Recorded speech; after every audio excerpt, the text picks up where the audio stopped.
There's been a really concerted effort to get more women into STEM jobs, and it's worked.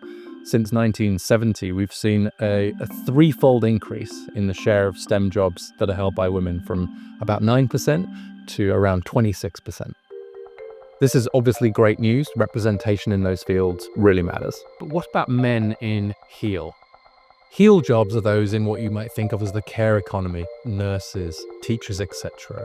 We use the HEAL acronym to refer to jobs in health, education, and requiring literacy. While women have made huge strides into male-dominated STEM professions, the same has not been true for men into HEAL professions.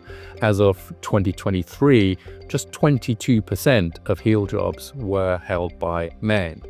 So while we've made really good progress in reducing the gender gaps in STEM fields, the same has not been true in HEAL professions. At the American Institute for Boys and Men, we think it's important to provide a definition of HEAL professions, look at how those professions are growing, why the disparities might exist, and what we might do about it. Using employment data, we define HEAL jobs based on the knowledge that you need to do those jobs.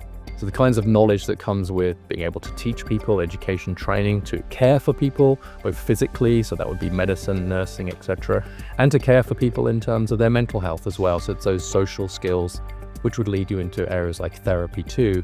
And that knowledge that's required to do those jobs means that jobs like firefighting count as HEAL professions, because they do in fact require those kinds of knowledge in order to do the job effectively. And we hope that by defining those HEAL professions, that will enable researchers to dig deeper into them, as well as to allow policymakers to use incentives and institutional supports to really encourage more men into those HEAL professions where they're currently so underrepresented. HEAL jobs account for a pretty big chunk of the labor force. It's 24 million jobs in HEAL by our calculations, which is about 16% of the workforce.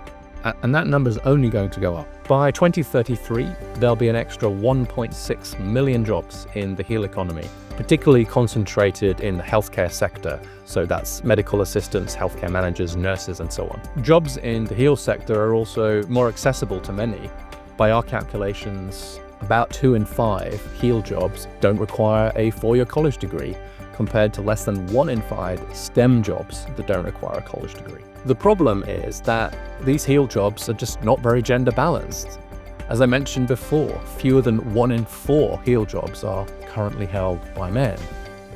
And these are growing fields, so there are jobs that we need doing in those fields.